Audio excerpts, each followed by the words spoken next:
No image here. Yep. Okay. Yeah, sorry about little technical glitch. We just lost transmission somehow. But here we are, chapter 17, and what I propose is that, yeah, I'll just read the whole text. Yes. Then he said to the disciples, "It is impossible that no offenses should come, but woe to him through whom they do come. It would be better for him if a millstone were hung around his neck and he were thrown into the sea, than that he should offend one of these little ones. Take heed to yourselves. If your brother sins against you, rebuke him. And if he repents, forgive him. And if he sins against you 7 times in a day, and 7 times in a day returns to you, saying, I repent, you shall forgive him." And the apostles said to the Lord, "Increase our faith." So the Lord said, "If you have faith as a mustard seed, you can say to this mulberry tree, be pulled up by the roots and be planted in the sea, and it would obey you. And which of you, having a servant plowing or tending sheep, will say to him when he has come in from the field, come at once and sit down to eat? But will he not rather say to him, prepare something for my supper, and gird yourself and serve me till I have eaten and drunk, and afterward you will eat and drink? Does he thank that servant because he did the things that were commanded him? I think not. So likewise you, when you have done all those things which you were commanded, say, we are unprofitable servants. We have done what was our duty to do. All right, so that's the end of that passage. Now I'll just prepare the next one from John that will deal with yeah.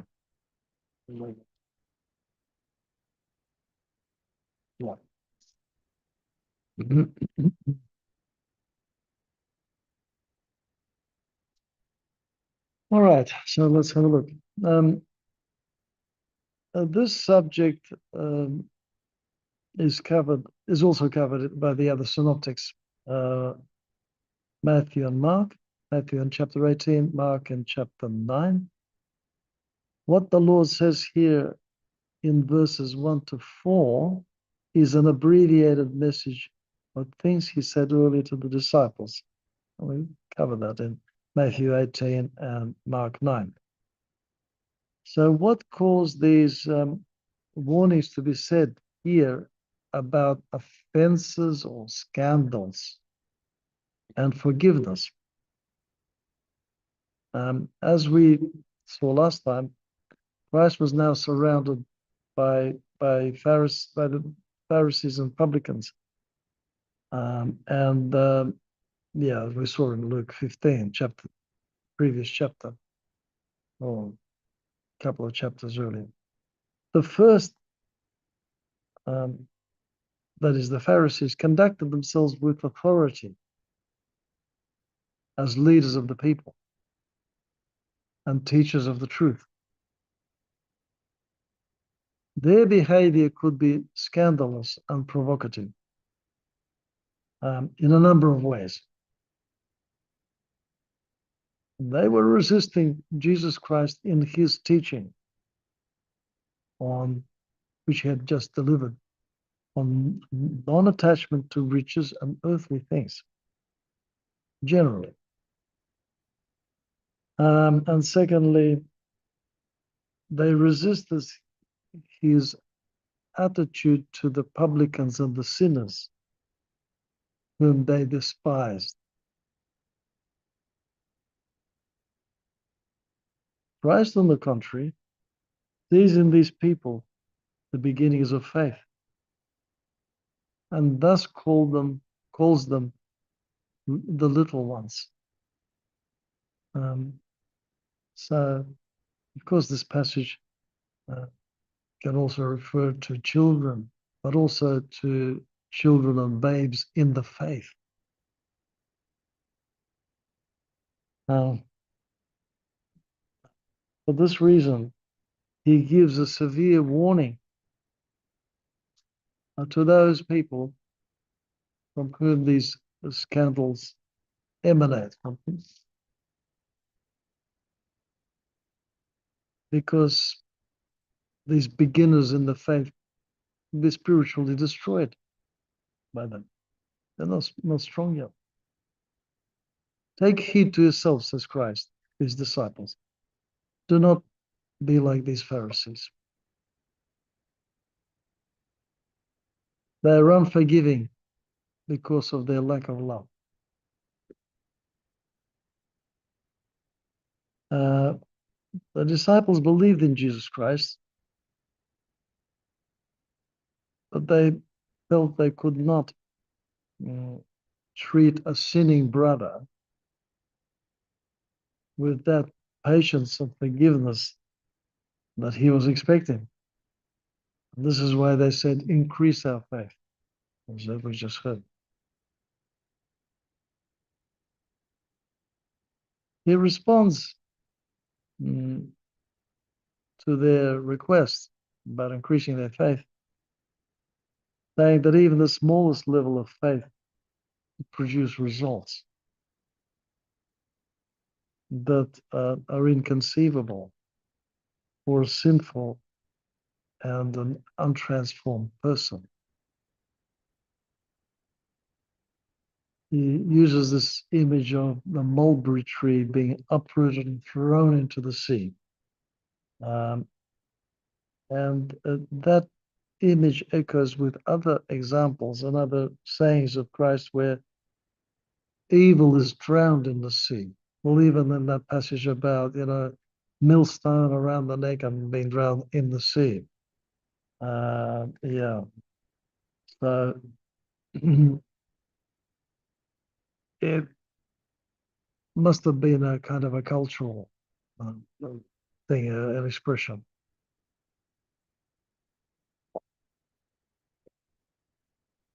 Nevertheless, growth in faith and the virtues must be accompanied by a commensurate growth in humility. Otherwise, the result is destructive. And this is what happened to the Pharisees in their arrogance, because they made all of these efforts to keep the law, and that's good. Some of the fathers, for instance, in commenting on the parable of the Pharisee and the publican, they say, well, look, the Pharisee is to be applauded for his zeal in keeping the law. But, the problem was that that zeal did not bring fruit because it wasn't accompanied by the strengthening of the foundation. The foundation of all virtues, as the ascetic fathers teach, is humility.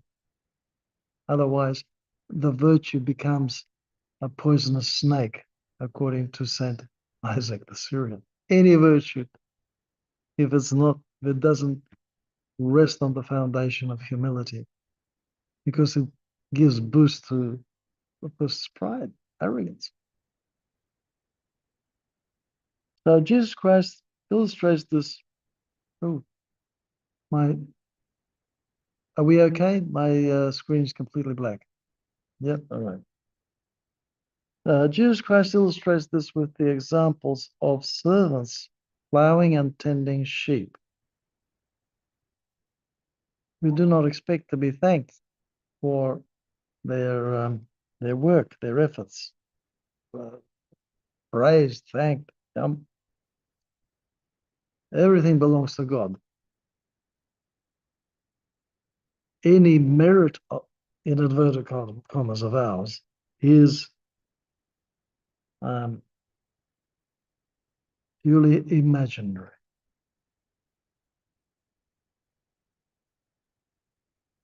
And if we start thinking about our merit, well, It's going to be immediately detrimental to our inner spiritual life. Okay, the next long story, which we're going to read in small portions because it is a long passage, in chapter 17. Yeah, so sorry, it's chapter 17. We're now going to John, beginning of chapter 11, and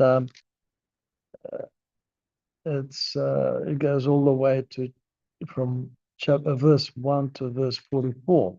We're not going to read it, the whole story, just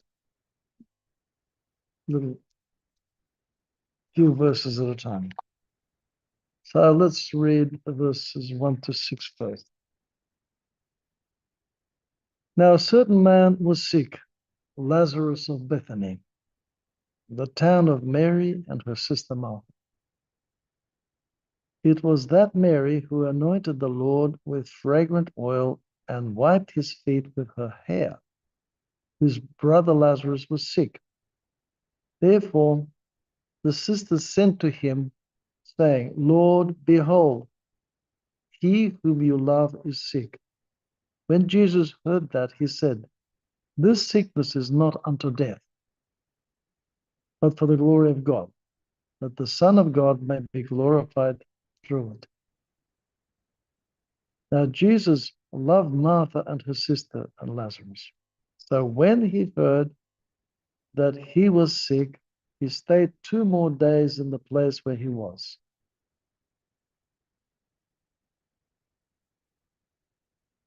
All right. So most likely, Lazarus' sisters, Mary and Martha, heard that Jesus Christ was not far from them. Now, Bethany is very close to Jerusalem. I'll later give you an actual distance. He was in Perea at that time. Uh, that is, if Christ was still near Bethabara, or also called Perean Bethany, then he would have been 10 to 12 hours journey on foot. And he traveled everywhere on foot.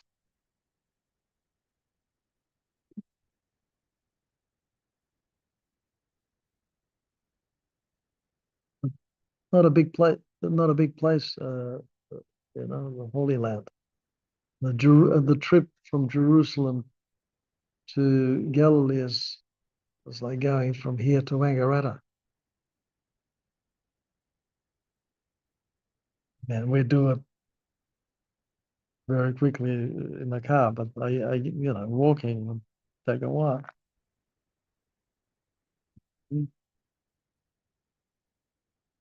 Right.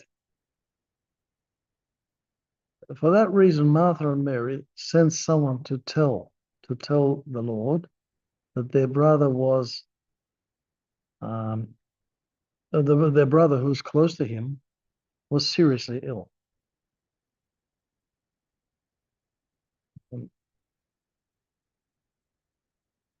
Now, the sisters knew, of course, being so close to Jerusalem, that Christ appearing in Judea at this time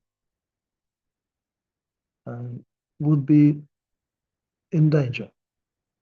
Would be endangered. It was extremely dangerous for him to appear in that area because the things that had recently happened, the tensions got really, really strong. Furthermore, the sisters believed that he could heal their brother from a distance, remotely.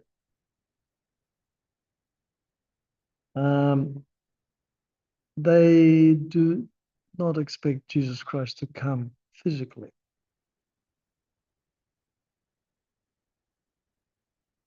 But he sends them a message that this sickness is not unto death, but for the glory of God, that the Son of God may be glorified through it.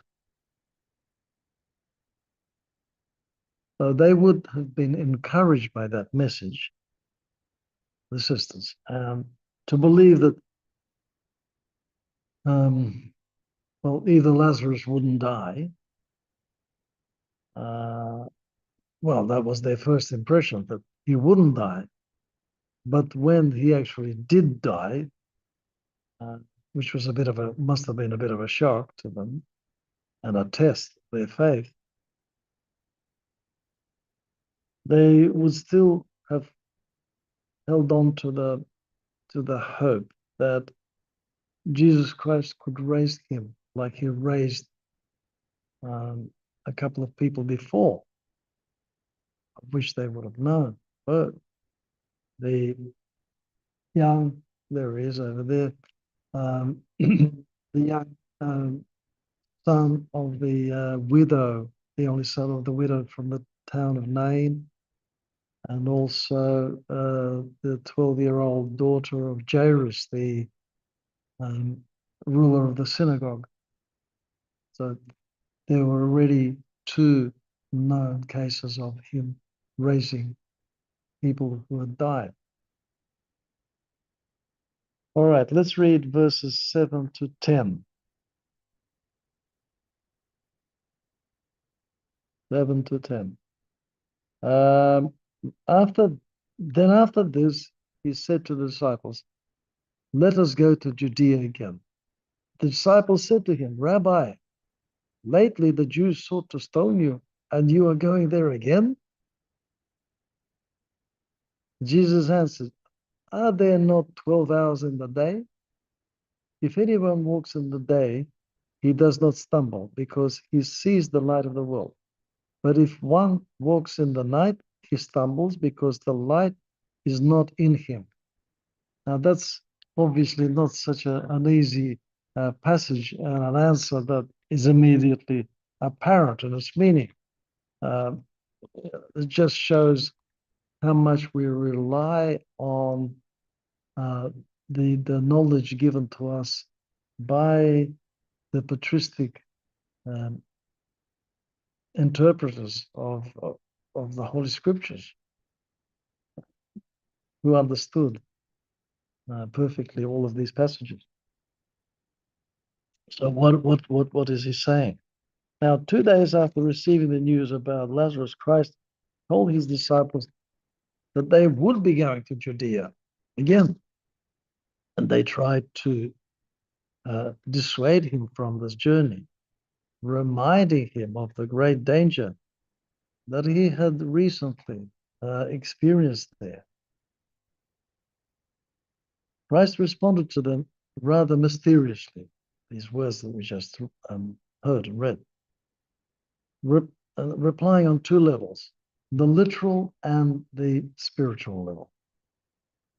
And the Lord often does that. He speaks on two levels, sometimes more than two. These words were likely said in the morning. That meant that they had enough time to get to Bethany before dark. But that's just on the simple literal level, what he's saying about, this, how many hours there are in the day of daylight. The inner meaning of those words, of his reply, was similar to what he had said during the previous visit to Jerusalem, when he was threatened. He meant that while there was time allowed for these things, according to the divine economy, according to the plan of God, nothing bad could happen. He would not be prevented from going, and he wouldn't be hurt this time.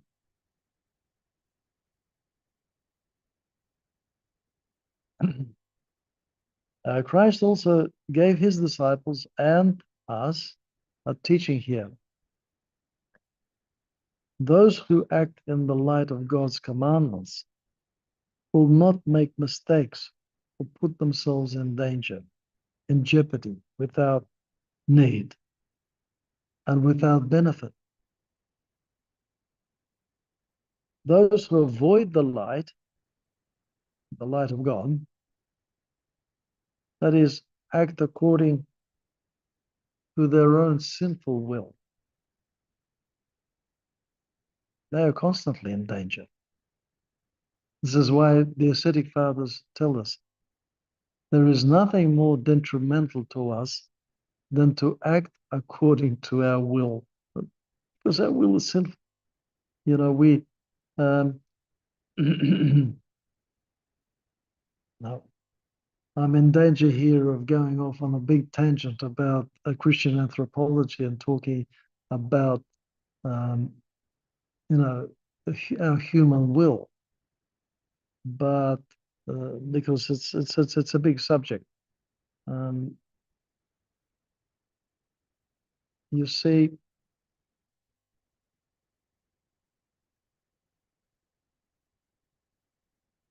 in Adam's fall, our nature has taken on this law of sin, of which St. Paul talks about.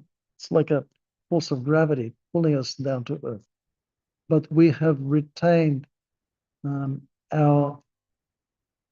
as St. Maximus, the Confessor, explains, we have retained the will of, not of our nature, but a second will, which is the will of our person.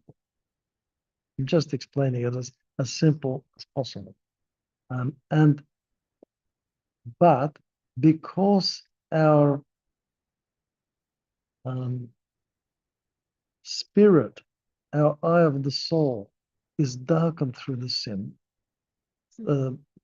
through the inherited sin, or the sin of Adam, we cannot see clearly. And this is why, we're like in the dark until we're still able to use our intelligence to weigh things up, but we're sort of like feeling our way through in the dark. We don't have a clarity of spiritual vision. No wonder St. Anthony the Great, the founder of monasticism, says there is nothing more difficult than to tell the difference between good and evil. Some people would think, well, how come? Good and evil are so radically different. But evil never, or very rarely, appears as direct evil. The devil comes as an angel of light to confound and trick people. And we're confounded in our own darkness. All right. But the commandments of God give us direction. And this is the light that Christ is talking about. Right. Let's read verses 11 to 16. 11 to 16. These things he said, and after that he said to them, our friend Lazarus sleeps, but I go that I may wake him up. Then his disciples said, Lord, if he sleeps, he will get well. However, Jesus spoke of his death, but they thought that he was speaking about taking rest in sleep. So 16, yeah. Then Jesus said to them plainly, Lazarus is dead, and I am glad for your sakes that I was not there, that you may believe. Nevertheless, let us go to him. Then Thomas, who's called the twin, said to his fellow disciples, "Let us also go, that we may die with him."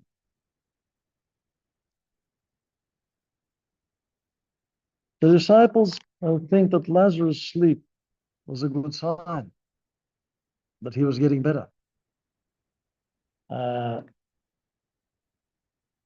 That was good news, not only for Lazarus, but for them, as they thought, because they would not have to go, and subject themselves to the danger near Jerusalem in going to Bethany. So Christ tells them that Lazarus is dead, and he's happy for them because now they will be witnesses to a huge miracle which will fortify their faith, in him as the Christ. No matter how much Jesus Christ comforted them that there was no danger, they felt great concern for his life and for their safety as well. So much so that Thomas said, "Let us also go that we may die with him." I thought that the danger was great, not only for him, but for them. All right, so the next passage is 17 to 27. So when Jesus came, he found that he had already been in the tomb 4 days. That's Lazarus. Now, Bethany was near Jerusalem, about 2 miles away. And many of the Jews had joined the women around Martha and Mary to comfort them concerning their brother.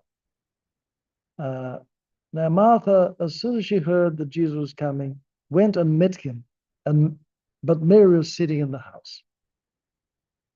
Now, Martha said to Jesus, "Lord, if you had been here, my brother would not have died. But even now, I know that whatever you ask of God, God will give you." Jesus said to her, "Your brother will rise again." Martha said to him, "I know that he will rise again in the resurrection on the last day." Jesus said to her, "I am the resurrection and the life. He who believes in me, though he may die, he shall live. And whoever lives and believes in me shall never die. Do you believe this?" She said to him, "Yes, Lord, I believe that you are the Christ, the Son of God, who has come into the world." All right. When Jesus Christ arrived in Bethany, 4 days after Lazarus' death, there were still many friends and relatives with the sisters. The Jews had a tradition that of keeping a 7-day mourning period where friends and relatives would be constantly around the family, the grieving family, to support the grieving family. Now, there were many people from Jerusalem with Martha and Mary. And Jerusalem was only 50 stadia away. That says so in the original, but in this King James translation, it says 2 miles, about 2 miles. Okay, so 15 stadia or furlongs, 15 furlongs, which is, if you want a precise figure, is 2,775 meters. A 45-minute walk. That's not that far. Less than 3 kilometers. When Martha heard that Jesus Christ was approaching, she rushed out to meet him. But Mary stayed at home, surrounded by the crowd of friends and relatives. Martha expressed her deep regret that Christ was not with them, because that would have prevented their brother from dying, as she believed. At the same time, she expressed the hope that even now he could raise her brother.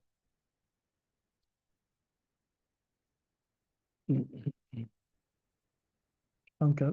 Can you remind me about the windows later? Okay. I feel the breeze. Me too. Okay. The Lord tells Martha, your brother will rise again. She replies that she believes that he will rise in the resurrection at the last day. The general resurrection. But in her thoughts, she has a hidden question. But will he rise now? When the Lord responds to her thoughts more directly,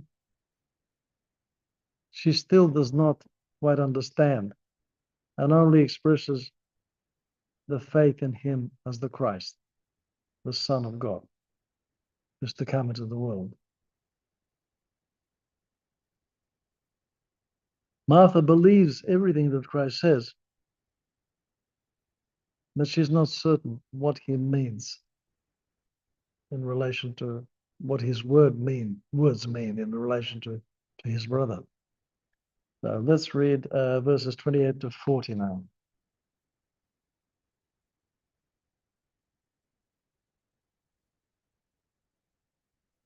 And when she had said these things, she went her way and secretly called Mary, her sister, saying, the teacher has come and is calling for you.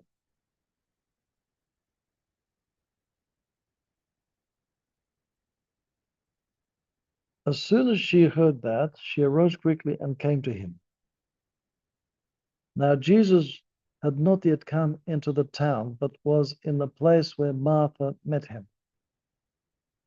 When you go to the Holy Land, they point out the place where this happened, and the meeting of where Martha met Christ. And it's very touching. There are many traditional places. I mean, of course, we can't be 100% sure that it's precisely that spot, but this is the spot that has been traditionally recognized as the actual spot. So that's fine. People gather there, and they remember.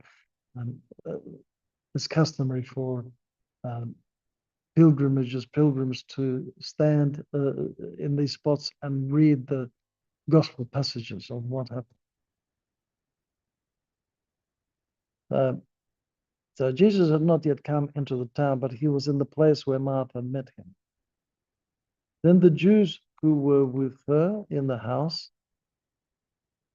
and comforting her, when they saw that Mary rose up quickly and went out, followed her, saying, she is going to the tomb to weep there. Then when Mary came where Jesus was and saw him, she fell down at his feet, saying to him, Lord, if you had been here, my brother would not have died. Therefore, when Jesus saw her weeping, and the Jews who came with her weeping, he groaned in the spirit and was troubled. And he said, where have you laid him? They said to him, Lord, come and see. Jesus wept. And the Jews said, see how he loved him. And some of them said, could not this man who opened the eyes of the blind also have kept this man from dying? Nasty. Then Jesus, again groaning in himself, came to the tomb. It was a cave, and a stone lay against it. Jesus said, take away the stone.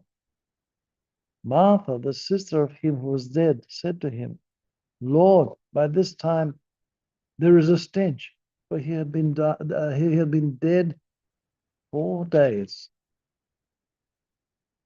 Jesus said to her, Did I not say to you that if you would, that did I, did I not say to you that if you would believe, you would see the glory of God?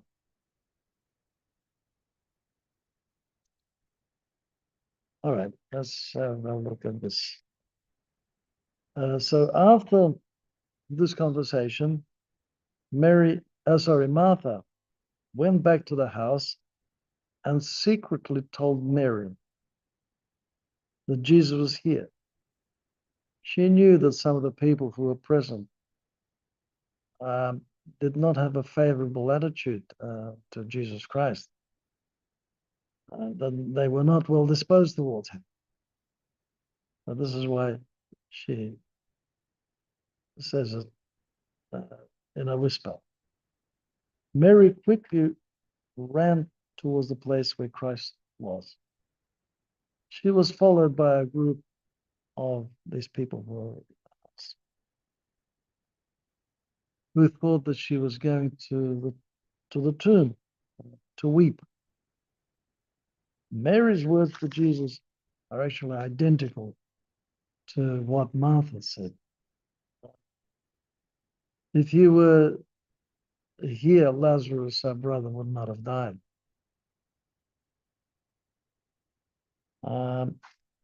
Now, there's a passage here where it says,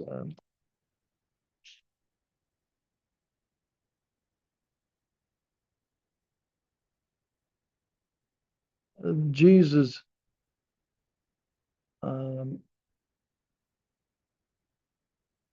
when he saw, he groaned in the spirit and was troubled.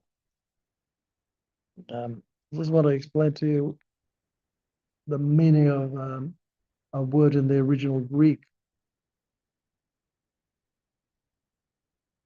The word is, it doesn't matter. Just say that there's a word evrymaume in verse 33, which means moved by sorrow, sadness, or even anger. Okay, so it's a complex verb with different meanings. So it is possible that this refers to the dual emotion that Christ felt as a man. Firstly, sorrow about Mary's tears of grief, and anger about the presence of these people whose show of emotion was really hypocritical. It was a kind of, he didn't want to say anything, but their presence was kind of a jarring presence for him. So he asked where they had laid Lazarus and follows the sisters to the tomb. When Jesus wept,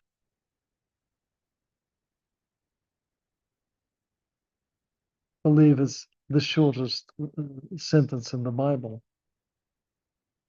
Some of the people present were troubled. Oh, sorry.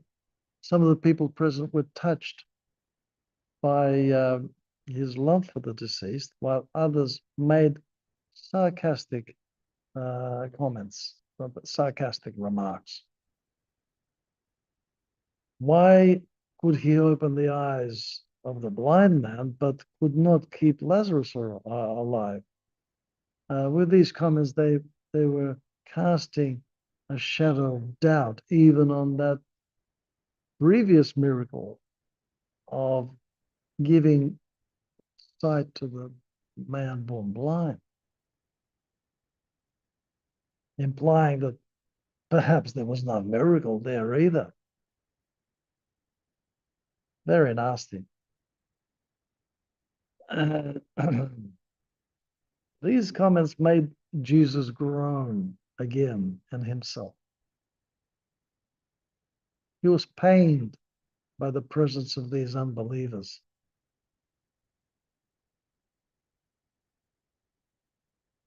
When Christ commands that the stone be rolled away, Martha reacts with horror.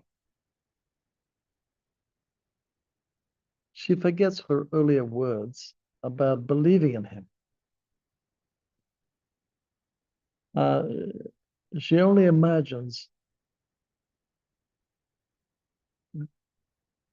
the horrible stench and the embarrassment that she would feel.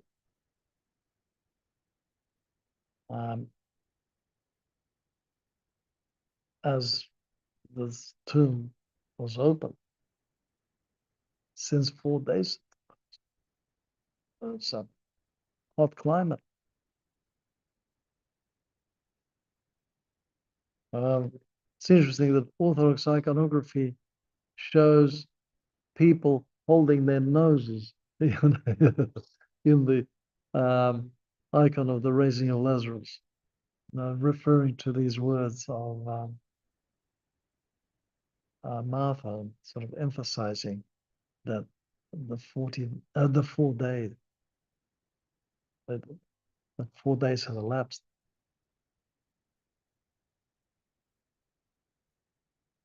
Covering their noses in anticipation of the stench. Now the Lord meekly reminds Martha about her words that literally minutes earlier, that if she believed, she would see the glory of God. All right. Now, the last passage for tonight, verses 41 to 44.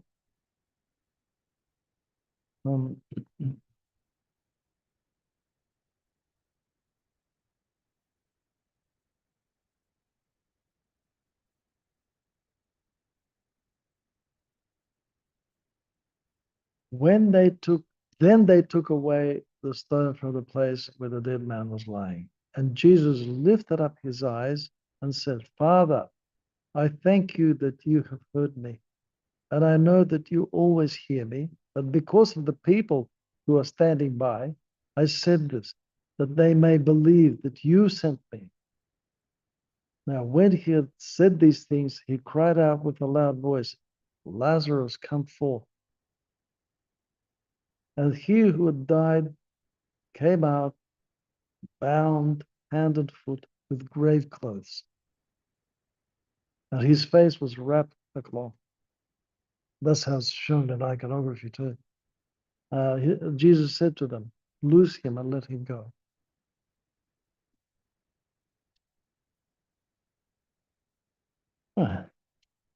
When the stone is rolled away, Jesus Christ says the words of thanks to the Father for the benefit of the people present. He contemplates the miracle as a done deed, even before it happens. The Lord said this prayer of thanksgiving aloud so that the people would hear his connection with the Father, accompanied instantly by the miracle. When he says in a loud voice, Lazarus, come out. Yeah. In iconography, it shows Lazarus completely bound up with these wrappings and bandaged up, as was the custom with dead bodies in the Middle East. Christ then orders them to free Lazarus, let him walk. Now, as an afterthought, it is interesting that the Lord purposefully waited until Lazarus spent 4 days in the tomb. He could have done something earlier, but he doesn't. He allows 4 days to elapse.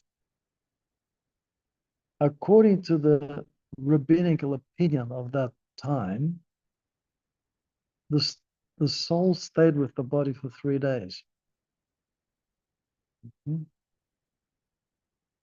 After 4 days, nothing could bring the soul back, the person back to life. The soul could not come back into the body after 3 days. So he wants to show the power of God. And as the church sings in the festal troparion of Lazarus Saturday, O Christ God, when thou didst raise Lazarus from the dead before thy passion, thou didst confirm the universal resurrection. Wherefore we, like babes, carry the insignia of triumph and victory, and cry to thee, O vanquisher of death, Hosanna in the highest.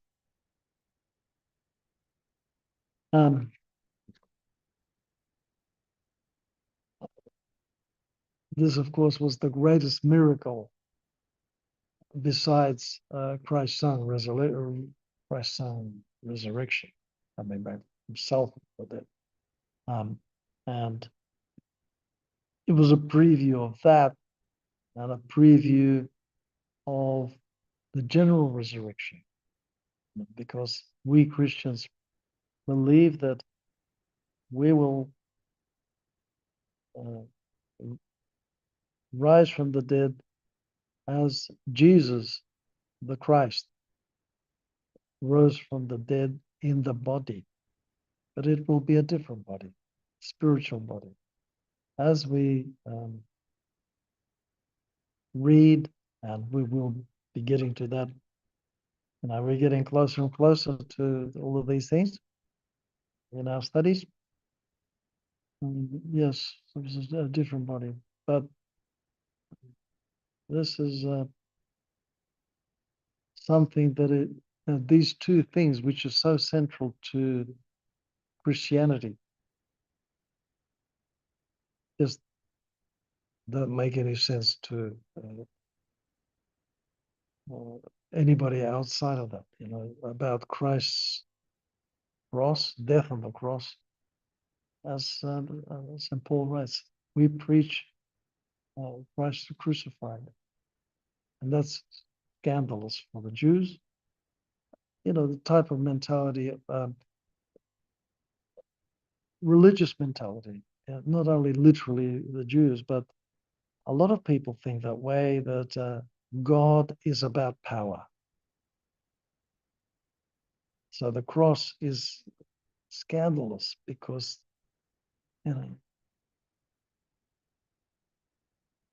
Islamic tradition says the Christians are wrong in thinking that the great prophet Isa, Jesus, could be crucified. God would never allow it. It was a man that looked like him that was crucified. And secondly, the resurrection, the resurrection from the dead. Now, I didn't say about the Greeks, the Gentiles, which is, the intellectual mentality that expects,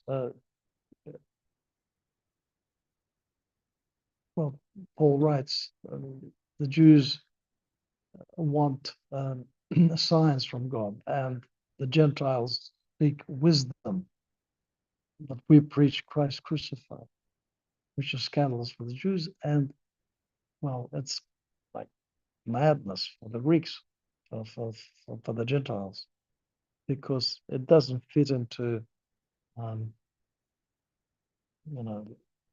the logic of the intellect.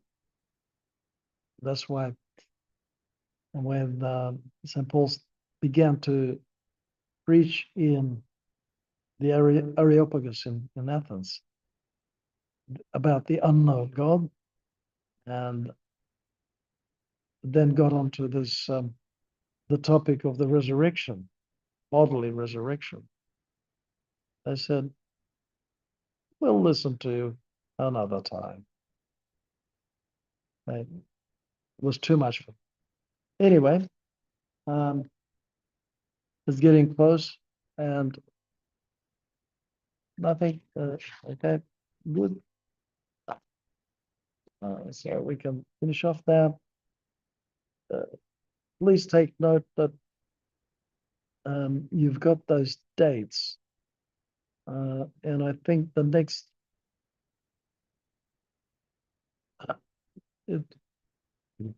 see, because the fortnight away is Forgiveness Sunday, and we've got the Vespers here and so on. So it'll be Triumph of Orthodoxy, the 24th. God willing, on the 24th, and then from Triumph of Orthodoxy, we're going to have weekly meetings for, I think, four, and then 12 weeks, about 4 or 5 weeks, and then we're going to stop just before Palm Sunday. Yeah, the Sunday of St. Mary of Egypt. Palm Sunday, of course, there's service in the evening, the beginning of the bridegroom services. And then we've got a problem because for several weeks, there are things happening traditionally, Sunday after Sunday. So there's going to be a bit of a break there. Yeah, we begin the second semester for that. Oh, March next Sunday? No, not next Sunday and not the Sunday after, but yeah, that's right. Sunday of Orthodoxy, first Sunday of Lent. All right. It is truly meet to bless thee, O Theotokos, ever blessed and most pure, and the Mother of our God, more honorable than the cherubim, beyond compare, more glorious than the seraphim, who without corruption gave us birth to God, the Word, the very Theotokos, to that we magnify.